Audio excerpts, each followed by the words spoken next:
이 지나갔습니다. 우리 말씀 같이 나누시기 전에 한번 서로 좀 인사스럽게 하시면 좋겠습니다. 한번 앞뒤 좌우에 계신 분들 좀 돌아보시고 악수 좀 하시면서 잘 오셨습니다. 반갑습니다. 축복합니다. 네. 잘 나가셨습니다.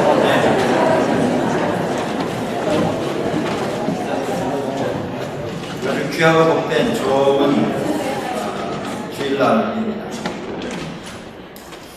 제1세기 처음 생겨난 기독교회에 주어진 어려운 과제가 있었습니다. 그것은 유대교회로부터 주장되어 온 두 가지 주장을 어떻게 교회 안에서 해석하고 받아들일 것인가 라고 하는 점이었습니다. 그 두 가지 숙제와 같은 어려운 주제는 하나는 율법이고 또 하나는 율법의 증거로 그들이 행했던 할례라고 하는 의식이었습니다. 유대인들은 구약시대로부터 이렇게 주장했습니다. 우리는 하나님 앞에 특별한 선택을 받은 민족이다. 하나님은 우리만 선택하셨고 우리를 구원하시기 위해서 선택하셨고 구원받은 자로서 지켜야 할 율법을 우리에게 주셔서 그 율법을 통하여 하나님 앞에 구원받게 하셨다. 그리고 선택을 받고 율법을 얻은 하나님의 선민으로서의 증거가 뭐냐면 할례이다. 1세기 동안 많은 토론과 논쟁이 있었습니다. 여러 가지 해석, 주장이 있었습니다. 그러다가 오늘 사도행전 10장에 나오는 고넬료 사건이 일어납니다. 그리고 이 고넬료 사건을 통하여서 유대교회에서 주장했던 유대인만 구원받고 유대인만 선택하셨다라고 하는 그 가르침이 더 이상 효력이 있는 가르침이 아니라고 하는 것이 확인되었습니다. 하나님은 유대인만 선택하신 것이 아니라 이 세상에 있는 모든 사람을 구원하시기 위해서 예수 그리스도를 보내셨고 오신 예수 그리스도께서 우리와 함께 사셨고 십자가에서 죽으셨을 뿐만 아니라 부활하심으로 죄에 대한 영원한 승리를 이루셨고 그를 믿는 자마다 다 구원받게 하심으로 유대인만 아니라 이 세상에 있는 그 누구도 믿으면 구원 얻는 은혜를 주셨다. 할례 그것으로 구원받는 게 아니고 은혜로 구원받는다. 믿음으로 구원받는다. 이것을 예루살렘 교회에서 확인을 하고 선포를 했습니다. 그 결론이 있게 되기까지 결정적인 역할을 했던 사건이 오늘 본문 사건입니다. 고넬료라고 하는 로마 사람이 있었습니다. 그는 유대인이 아닙니다. 그는 또 평민도 아닙니다. 군인이었고 군대의 장교였습니다.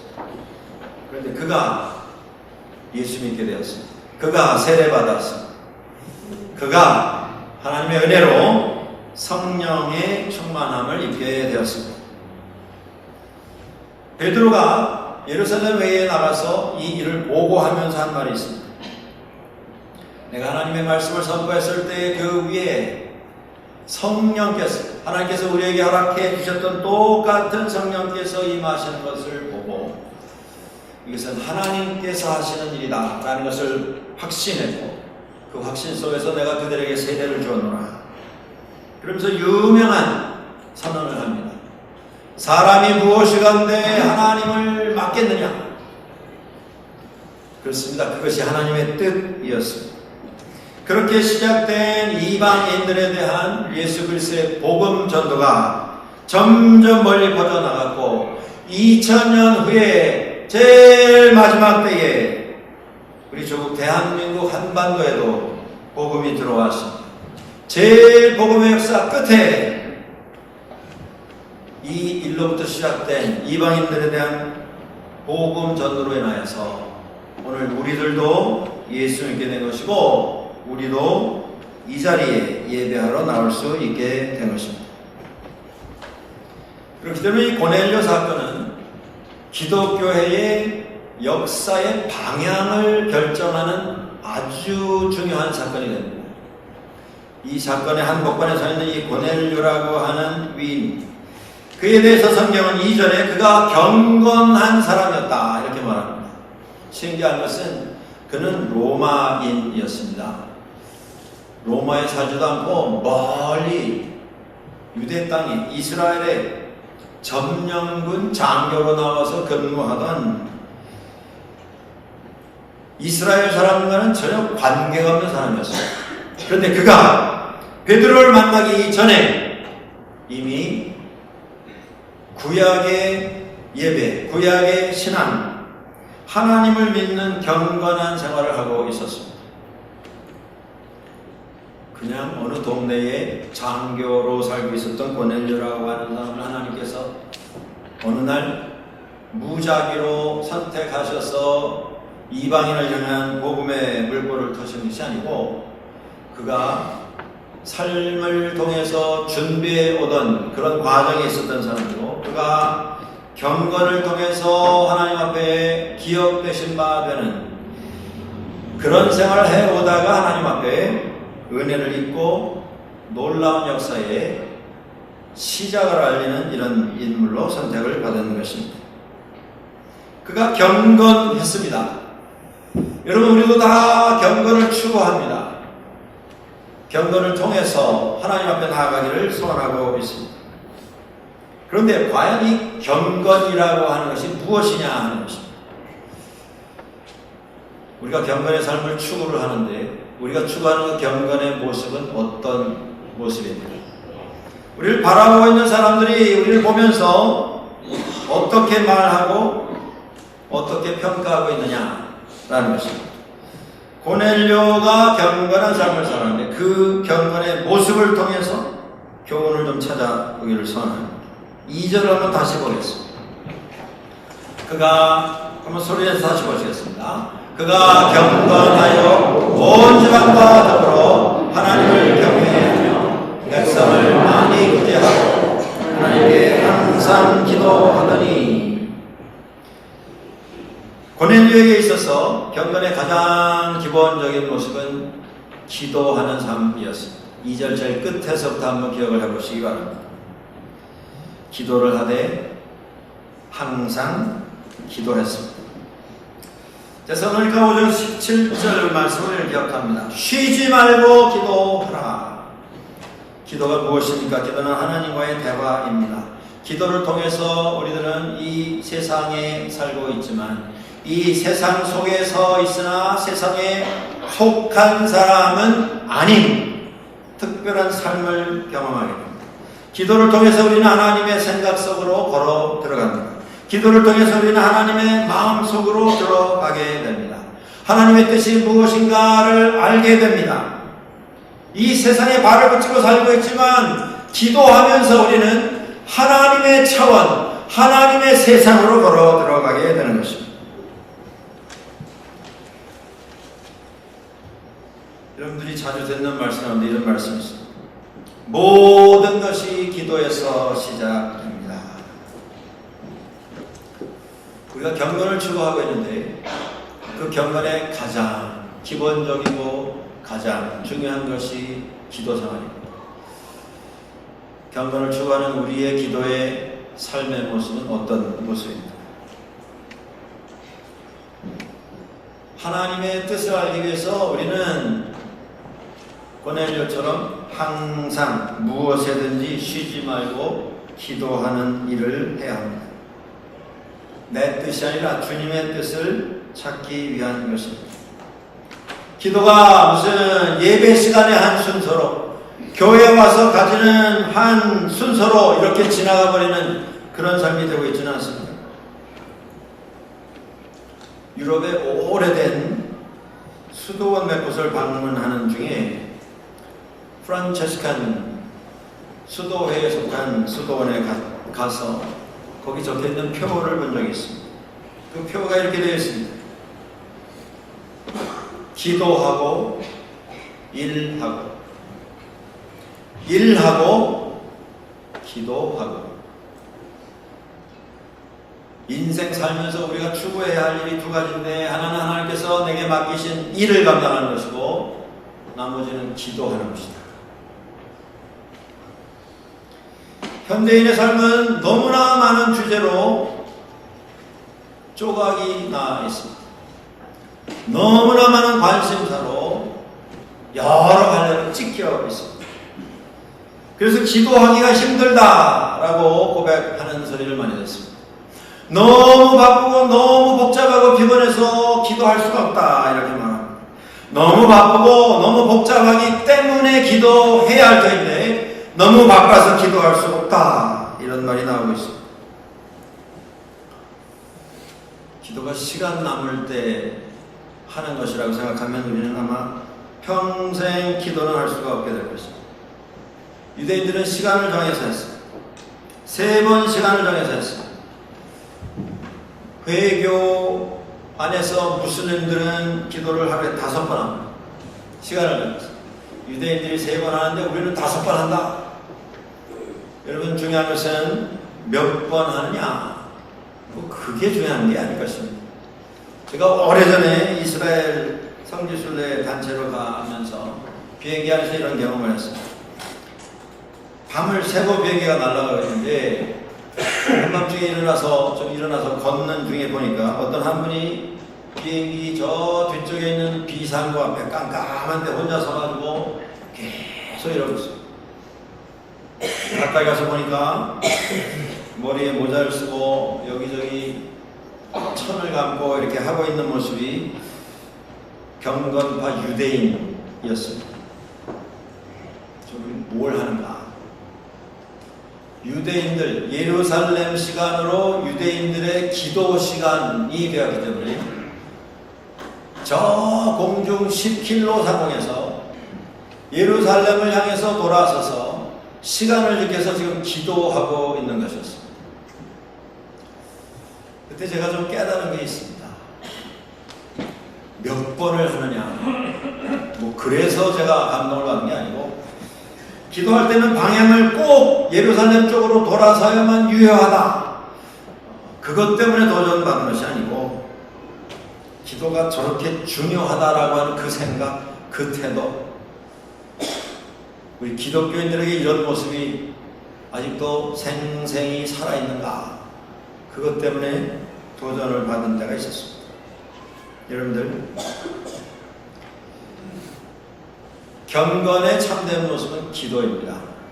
말하기 전에 10번, 20번 기도하십시오. 그리고 말하십시오. 우리는 말을 먼저 합니다. 쏟아부은 말 주워 담지 못해서 문제가 생깁니다. 변명도 해보고 설명도 해보고 부정도 해봅니다.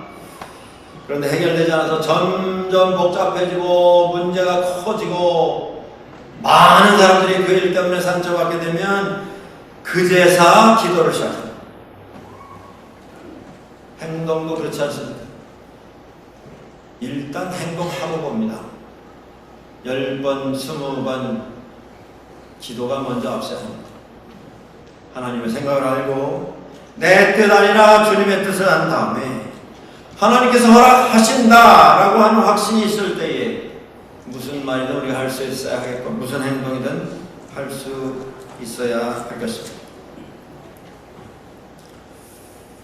고넬료는 기도하되 항상 기도했습니다. 그런데 오늘 4절에 내 기도와 구제가 하나님 앞에 상달하여 기억하신 바가 되었다. 하나님께서 내 기도를 받으시고 너를 기억하셨다라는 말씀이 나옵니다. 여기서 우리가 깨달아야 할 교훈이 하나 있습니다.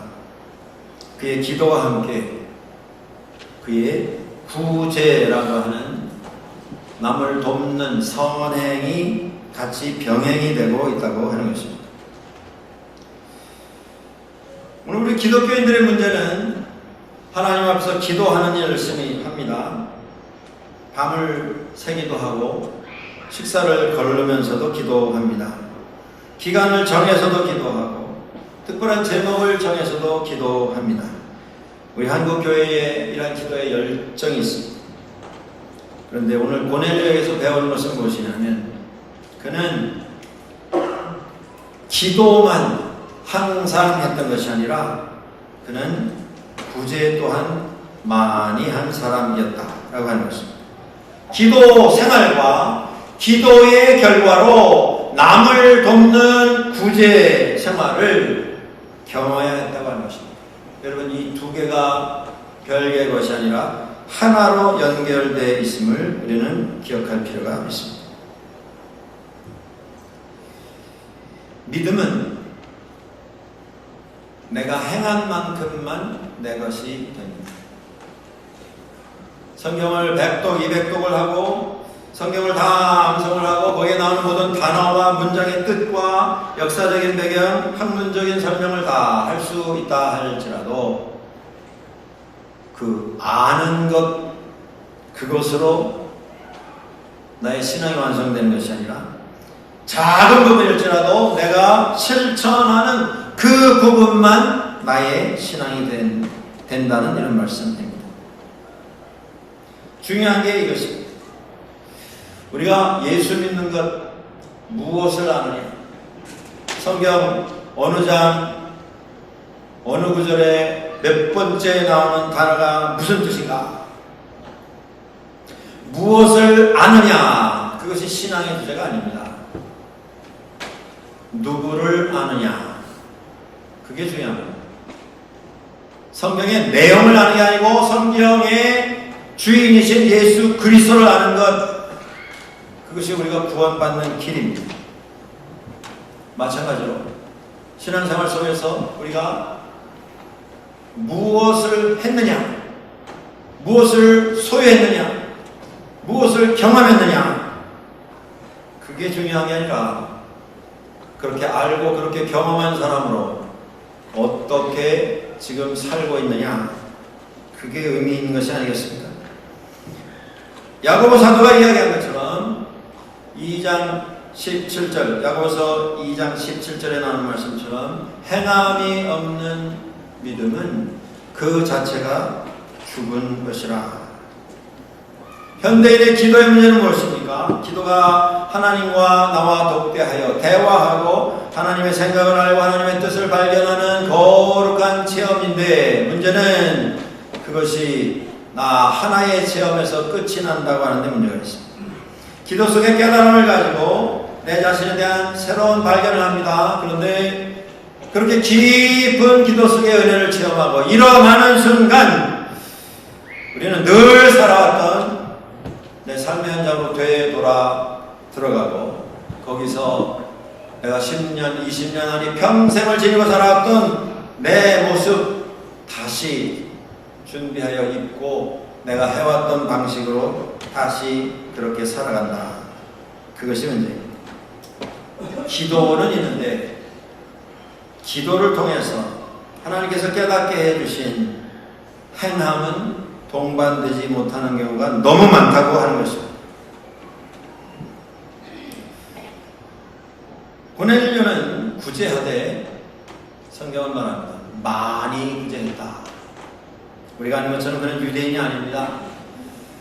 지금 고넬료가 살고 있는 그곳은 자기 고향이 아닙니다. 자기 나라가 아닙니다.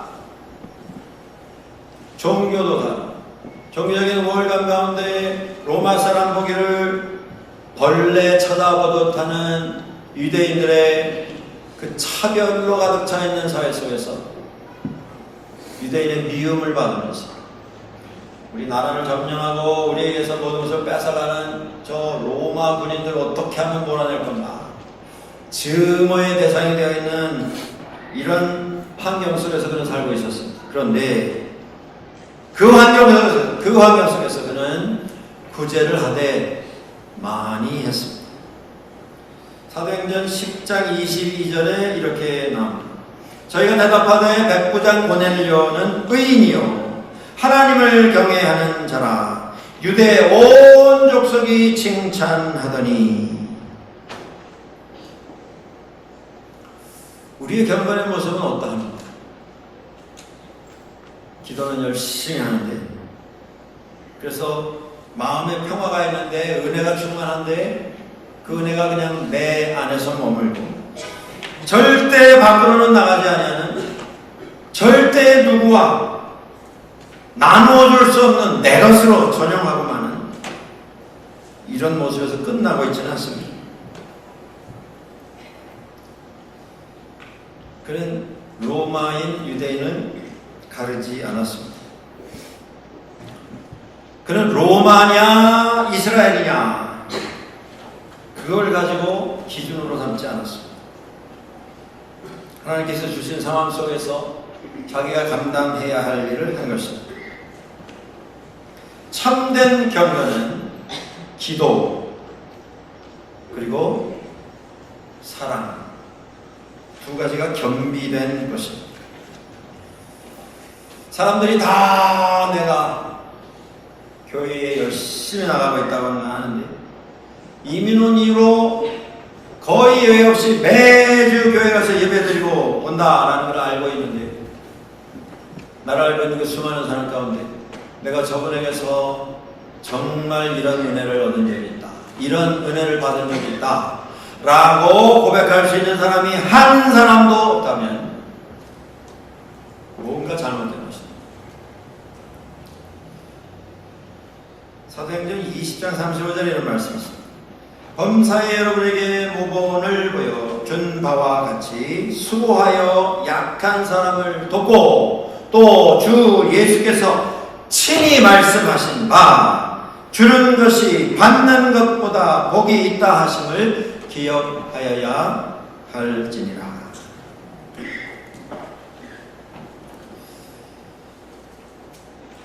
고넬료의 구제는 야고보서 1장 27절에 나와 있는 것처럼 고아와 과부들을 돌보는 구제였습니다.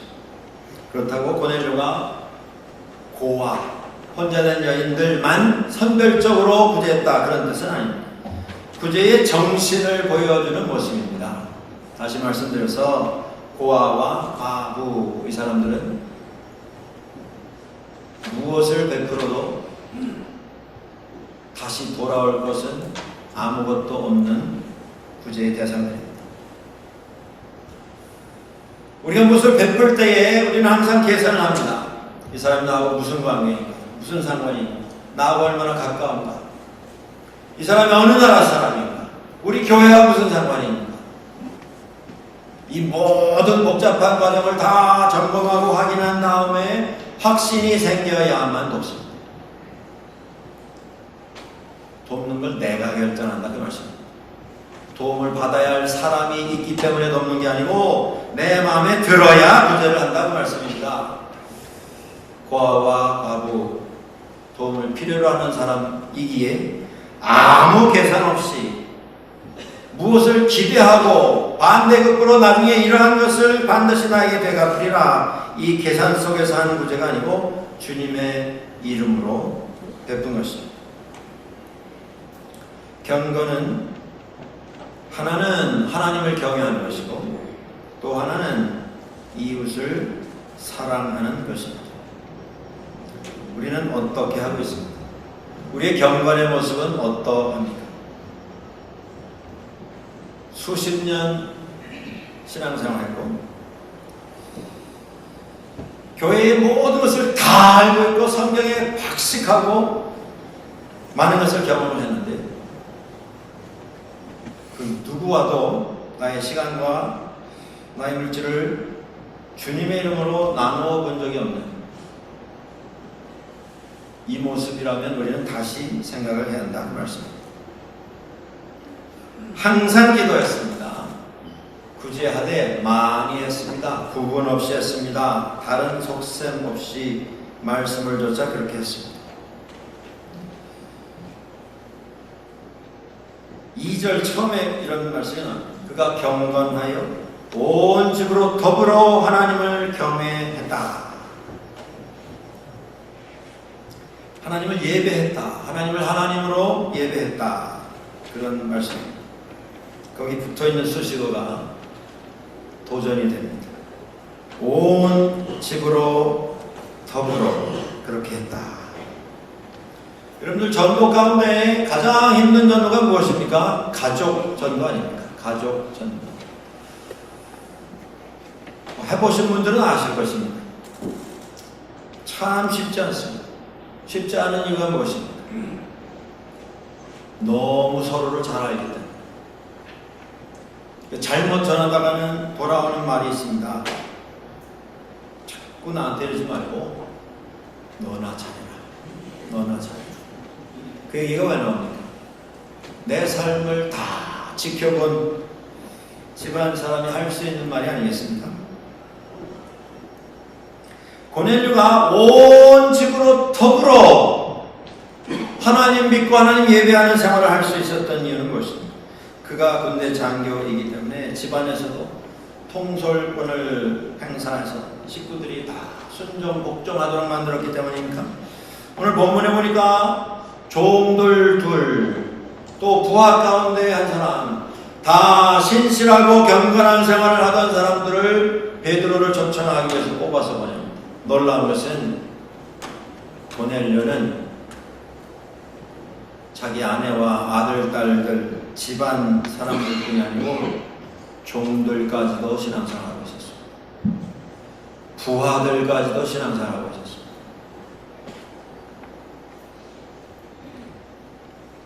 어떻게 그렇게 할 수가 있습니까? 고넬료가 가족들 앞에서, 사람들 앞에서 정말 감동을 줄 수 있는, 은혜를 끼칠 수 있는 솔선수범하는 본을 보이는 생활을 했기 때문입니다. 자기가 장교인데 부하들 앞에서 먼저 섬기는 것입니다. 가장인데 먼저 돌보는 것입니다. 양보하는 것입니다. 만나는 사람들 먼저 낮은 자가 되는 것입니다. 이런 말이 있습니다. 신앙 3대 가는 집안이 없다. 여러분, 가족들에게, 자녀들에게 신앙이 유산으로 물려지는 것, 이건 정말 큰 축복입니다. 우리가 다 제일 큰 소원이 아니겠습니까? 우리 아들, 딸들에게, 또 그들의 아들, 딸들에게 신앙이 계속 전수되고 믿음 안에서 구원받은 사람의 삶을 누리는 것, 가장 큰 축복이 아니겠습니까? 그런데 그것이 쉽지가 않습니다. 노력해도 쉽지가 않습니다. 그만큼 본을 보이는 일은 쉽지 않다, 그 말씀입니다. 자녀들은 부모님들이 그들을 향하여 너희는 이렇게 살아야 한다. 내가 이게 기도다. 너희를 위한 내 마음의 소원이다. 훌륭한 인격자로 주변 사람들에게 사랑을 받으며 인정을 받고 존경을 사는 믿음의 삶을 살아라 말하지 않습니다. 누가 자식한테 멋대로 내 맘대로 남 돌볼 거 없다. 너만 잘 되면 출세고 성공이다. 그렇게 말씀하시는 분이 누가 있겠습니까? 항상 정말 보석과 같은 귀한 교훈만 우리가 자식들에게 하지 않습니까? 그런데 자식들은 듣는 것을 행하는 게 아니고 보는 것을 행한다, 그런 말이 있습니다. 그러니 부모들은 참 힘듭니다. 억울하기도 합니다. 최선을 다해서 정말 좋은 의도로 그들에게 희생하며 자식을 돌보았는데, 다 잘했는데 20년 30년 전에 실수하고 실패한 것, 자식들은 그것만 기억하고 그것만 행합니다. 그래 얼마나 억울합니까? 그래서 이게 힘든 겁니다. 온 집으로 더불어 믿음 생활합니다. 고넬료가 그만큼 노력했다고 하는 것입니다. 고넬료에게 있어서 경건이란 어떤 행사가, 형식이 아니었습니다. 어떤 격식이 아니었습니다. 그의 어떤 몸가짐도 아니었습니다. 입는 옷도 아니었고, 그가 가지고 있는 화려한 경력, 여기저기서 얻은 칭호, 직분, 이런 것도 아니었습니다. 그에게 있어서 경건의 모습이라고 하는 그의 생각이었습니다. 그의 인격이었습니다. 그가 어떤 의식을 가지고 사람을 대하고 사람을 섬기는가에 있었습니다. 여러분들, 우리가 예배 잘 드리고 집에 가실 때 기억하실 것은 이것입니다. 교회에 오셔서 경건을 누구에게 보여주실 생각하지 마십시오. 이것은 경건 전시회 하는 것이 아닙니다.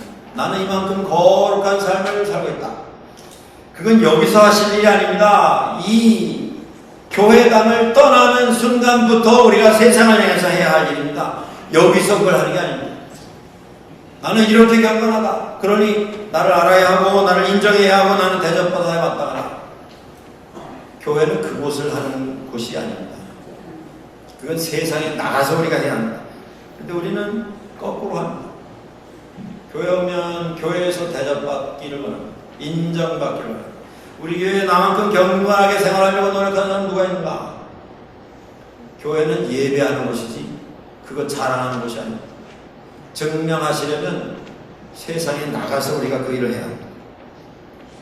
예배 잘 드리고 나가시면서 만나는 사람에게 우리가 하는 말이 하는 행동이 그들 눈에 경건의 모습이 될 것입니다.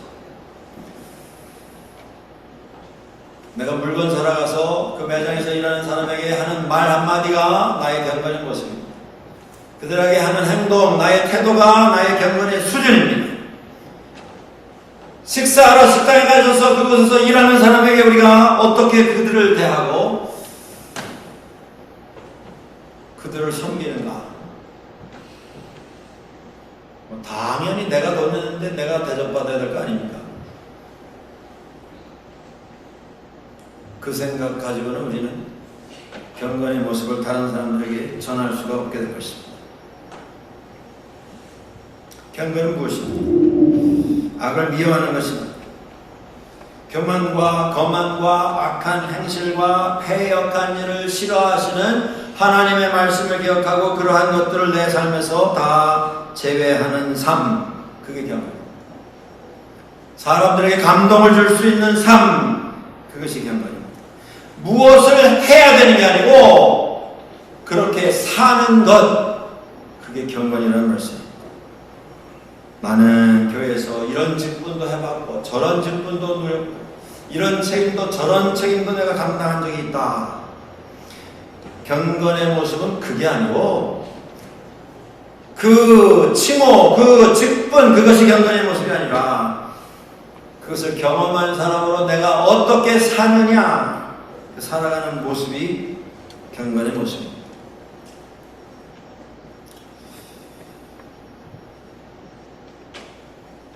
어떤 목사님이 책에다 이런 글을 썼습니다. 사람을 대할 때에 최선의 순간을 기억하라. 성숙한 사람은 그 사람의 최선의 모습을, 최고의 모습을 그 사람을 대하는 기준으로 삼는다. 그 사람은 나보다 낫기 때문에, 나보다 더 훌륭하기 때문에, 가진 게 많고 배운 게 많고 아는 게 많기 때문에 당연히 그 사람은 대접을 받아야 하기 때문에, 그래서 그 앞에 고개를 숙이는 것이 아니고 그 인격이 가질 수 있는 최고의 모습, 최고의 순간을 기준으로 해서 그를 섬기는 모습을 가지라는 것입니다. 내가 낮은 자 되어야 합니다. 내가 섬기는 자 되어야 합니다. 그게 경건의 모습입니다. 사랑하는 성도 여러분들, 2월이 시작이 되었습니다. 한 해의 절반이 지나갑니다. 다시 한번 점검하시기 바랍니다. 나는 집안에서 가족들에게 어떤 경건의 모습을 보이며 살고 있는가? 교회에 와서 교회에서 경건 자랑하는 이런 모습은 아니었다. 내가 상관하지 않아도 되는, 내가 관심 두지 않아도 되는 사람들 앞에서 내가 그들을 어떻게 대했다. 당연히 대접받아야 마땅한 그 자리에 가서 나는 어떻게 그들을 대해야 합니다. 고넬료를 기억하시기 바랍니다. 경건으로 준비된 삶을 살았을 때 하나님께서는 그를 부르셔서 그를 통하여 교회가 세상을 향하여 나아가는 시작으로 사용해 주셨습니다. 우리도 이런 모습, 세상에 예수 그리스도를 소개하며 살아가는 그런 신앙인들 될 수 있기를 주의 이름으로 축원합니다. 기도합니다.